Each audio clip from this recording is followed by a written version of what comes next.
بسم اللہ الرحمن الرحیم و سلمت اعلیٰ حضرت خواجہ پیر محمد قاسم والدم کا دستور تھا کہ جب تک قبلہ عالم سرکار طریقت حضرت خواجہ نظام الدین حضور باوجی کہیاں شریف میں حیات تھے، وہ ان کی خدمت اقدس میں حاضری کے لیے اکثر تشریف لے جاتے۔ سالانہ عرس شریف کی حاضری لازمی تھی۔ یہ مقام آزاد کشمیر میں ضلع مظفر آباد کی تحصیل کنڈل شاہی وادی نیلم میں واقع ہے۔ غوث سلمت والدم نے 1892 عیسوی میں جب میری عمر 12 سال تھی، کہیاں شریف حاضری کا ارادہ کیا۔ اس سفر پر مجھے بھی ساتھ لے گئے۔ کہیاں شریف جانے کا راستہ اس زمانہ میں سخت دشوار گزار تھا۔ بے شمار لوگ نہایت عشق اور شوق سے جاتے تھے، بلکہ بعض حالت وجد میں ہی جاتے تھے۔ ان لوگوں کو کسی طرح سے جسمانی آرام کا ہوش نہیں ہوتا تھا۔ ایسے لوگ بھی موجود تھے جو 20 دن تک متواتر سفر میں رہتے تھے۔ ان لوگوں کے حالات لکھنے کے لیے علیحدہ کتاب درکار ہے۔ الغرض ہم لوگ دربار مقدس میں حاضر ہوئے اور نہایت تھوڑا وقت دربار میں بیٹھنے کا حاصل ہوا۔ اس کے بعد ڈیروں میں قیام کیا۔ حضرت قبلہ عالم خواجہ نظام الدین کیانوی طویل القامت تھے۔ ہزاروں آدمی اگر کھڑے ہوں تو ان کا وجود مسعود علیحدہ اور نمایاں نظر آتا تھا، اور لوگ ان کے سامنے چھوٹے بچے نظر آتے تھے۔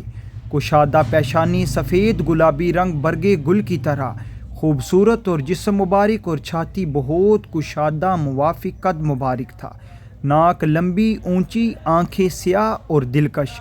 وسعت جسم اس قدر تھی کہ 5-6 آدمی اکٹھے سینہ سے لگ کر ملتے تھے۔ اکثر لوگ سینہ مبارک سے چمٹتے تھے جیسے مرغی کے بچے۔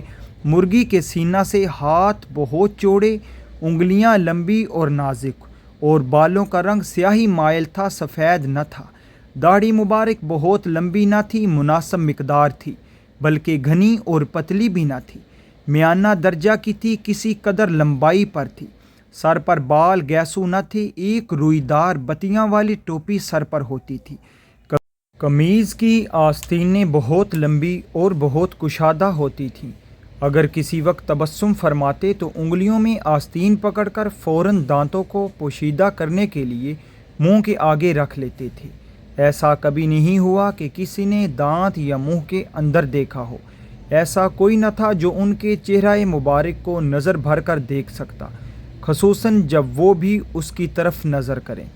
واقعہ ہے کہ منصہرہ چٹی ڈیری خان علی گوہر خان کے والد جمعہ خان نے اپنے دوستوں سے شرط لگائی کہ اگر کوئی شخص قبلہ عالم سرکار طریقت حضرت خواجہ نظام الدین کیانوی سرکار کو نظر بھر کر ان کے چہرہ مبارک دیکھے تو اسے 500 روپیہ انعام دوں گا، یعنی اس وقت دیکھے جب وہ بھی اس کی طرف نظر کر کے دیکھیں، مگر کوئی شخص بھی نہ دیکھ سکا۔ جب ان کی نگاہ دوسری طرف ہو تو آدمی آنکھیں چرا کر دیکھ سکتا تھا۔ ان کا جذبہ اور جوش، حسن یوسفی، رعب اور نوری وقار اس طرح تھا کہ کسی کو یہ محسوس نہیں ہوتا تھا کہ یہ انسانی وجود ہے، بلکہ کوئی نوری جسم اور خدائی وقار کا مجسمہ تھا۔ صحیح عمر کا اندازہ مشکل تھا، غالباً 160 سال کے قریب تھی۔ دربار شریف عموماً باہر ہوتا تھا، ایک تخت لکڑی کا جو تقریباً 10 فٹ مربع تھا۔ جب حضور قبلہ عالم خواجہ نظام الدین کیانوی سرکار اس پر تشریف فرما ہوتے تو وہ چھوٹا معلوم ہوتا تھا۔ اس تخت کے ارد گرد لوگوں کو بیٹھنے یا آرام کا خیال نہ ہوتا تھا۔ ہر شخص عالم تحیر اور اضطراب میں ہوتا اور لیلۃ القدر کی طرح آرزوئے اظہار میں ہوتا، مگر رعب کی وجہ سے لب کشائی کی ہمت نہ ہوتی تھی۔ دربار شریف کی مجلس کے کنارے پر ایک شخص اردلی کی طرح کھڑا رہتا تھا، جس کے ہاتھ میں چھوٹی سی کات کینچی ہوتی تھی۔ اس کے پاس سے لوگ گزر کر آتے تھے، وہ ہر شخص کو بغور ملاحظہ کرتا رہتا تھا۔ جس شخص کی مونچھیں بڑی ہوں اس کو پکڑ لیتا اور فوراً اس کات سے کاٹ دیتا۔ اگر اسے حقہ یا نسوار کا شک ہوتا تو اس کو واپس کر دیتا تھا۔ مجلس میں ایک عجیب نظارہ ہوتا تھا۔ مخلوق بے جان گویا تصویر کی طرح خاموش ہوتی تھی۔ حاضرین ہر قسم کی تکلیف کی فریاد لے کر حاضر خدمت ہوتے۔ بڑے لوگ بڑی اغراض لے کر آتے اور چھوٹے درجہ کے لوگ چھوٹی اغراض لے کر آتے تھے۔ خدا کی رحمت کا دربار سمجھ کر ہر ایک اپنے مدعا کے لیے حاضر ہوتا تھا۔ الغرض جب ہم لوگ ڈیروں پر پہنچے تو رات ہو گئی۔ نماز اور کھانے سے فارغ ہو کر اپنی اپنی جگہ آرام کے لیے لیٹ گئے تو رات کے وقت غوث الامت والدم نے مجھے اٹھایا اور صبح کی ملاقات کے آداب سمجھانے شروع کیے کہ اگر حضور صاحبزادہ صاحب جہاں کہیں ملیں تو اس طرح ملنا، اور اگر یہ سوال کریں تو ایسا جواب دینا، اور اعلیٰ حضرت سرکار کیانوی رحمۃ اللہ علیہ اگر یہ حکم دیں تو اس طرح عرض کرنا، اور یہ طریقہ آداب اختیار کرنا وغیرہ وغیرہ۔ الغرض صبح جو کچھ پیش ہونے والا تھا وہ جناب والدم پیر صاحب نے اختصار کے ساتھ سب کچھ سمجھا دیا۔ صبح نماز سے فارغ ہو کر تھوڑی دیر بعد ایک شخص آیا اور کہا کہ آپ کو حضرت صاحبزادہ صاحب نے بلایا ہے۔ چنانچہ میں حاضری کے لیے گیا۔ میں نے وہاں دیکھا کہ ایک 2 منزلہ کشادہ مکان تھا، اس کے آگے صحن تھا، اس میں حضرت قبلہ بڑے صاحبزادہ صاحب کھڑے تھے اور چند آدمی ان کے ساتھ پیچھے غلامی میں کھڑے تھے۔ 2 گھوڑے نہایت خوبصورت وہاں موجود تھے، ایک سیاہ رنگ اور دوسرا سرخ رنگ۔ حضرت قبلہ صاحبزادہ صاحب نے بلا کر مجھے فرمایا کہ حضور سرکار کیانوی نے حکم دیا کہ یہ 300 روپیہ نقدی اور 2 گھوڑے آپ کو بطور خلعت عطا کیے جائیں، آپ منظور کریں۔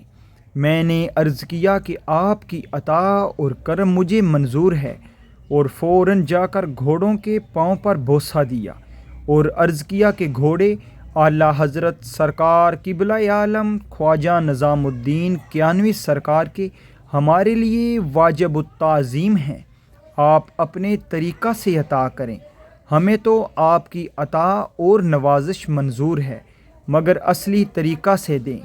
کئی دفعہ ارشاد فرمایا مگر میری طرف سے یہی جواب تھا۔ آخر حضور صاحبزادہ صاحب اس مکان کی اوپر والی منزل میں چلے گئے اور حضور سرکار کیانوی سے عرض کی کہ وہ اس طرح گزارش کرتے ہیں۔ دوبارہ حکم صادر ہوا، میں نے وہی جواب دیا۔ پھر حضور صاحبزادہ صاحب اوپر چلے گئے۔ آخر حضور سرکار کیانوی نے حکم دیا کہ اس کو اوپر میرے پاس بلایا جائے۔ چنانچہ میں اوپر گیا۔ ایک کشادہ مکان تھا، اس کے درمیان ایک بڑی چارپائی پر آپ نشست فرما تھے۔ فوراً ایک شخص کو حکم دیا کہ ایک چادر بچھاؤ۔ اس نے چارپائی بچھائی۔ حکم ہوا اس چارپائی پر بیٹھو۔ میں نے انکار کیا اور کہا کہ یہ سوء ادب ہے۔ پھر ایک شخص کو حکم دیا کہ پٹو پشمینہ ریشمی کمبل زمین پر بچھا دے۔ اس نے بچھایا۔ آپ نے ارشاد فرمایا کہ اس پر بیٹھو۔ میں نے وہ پٹو اٹھا دی اور زمین پر بیٹھ گیا۔ آپ نے فرمایا یہ پٹو تو آپ کے خادم کا ہے، ہمارا نہیں ہے۔ یہ اس طرف اشارہ تھا کہ حضور پیر صاحب والدم نے اپنے 2 خادم کہیاں شریف میں مقرر کر رکھے تھے جو خدمت لنگر میں مصروف رہتے تھے، اور یہ پٹو اس ایک خادم کا تھا۔ میں نے جواب عرض کیا اب یہ بھی ہمارے لیے جائے ادب ہے، ہم خود ان کے خادم ہیں۔ اس کے بعد کیانوی سرکار کو ایک جوش کریمی آیا، چہرہ مبارک سرخ ہو گیا، اور مجھ کو اتنا یاد ہے کہ مجھے پکڑ کر اٹھا کر اپنی گود میں بٹھا لیا اور فرمایا کہ اس جگہ بیٹھو گے؟ میں نے عرض کیا جی ہاں حضور، اس جگہ بیٹھوں گا، یہ اصلی ہماری جگہ ہے۔ اس کے بعد گود میں بٹھا کر بیعت کیا۔ بخوبی یاد ہے کہ آپ نے اپنا دست مبارک میرے منہ پر پھیرا، دوسری دفعہ، تیسری دفعہ، اسی طرح 7 بار پھیرا اور فرمایا کہ تیری 7 پشت بلا مشقت اولیاء، اور اس وقت آپ کے آنسو بھی گرے اور میرے چہرے پر آ پڑے۔ مجھ کو خوب یاد ہے یہ ارشاد فرما کر اٹھایا اور فرمایا چلے جاؤ۔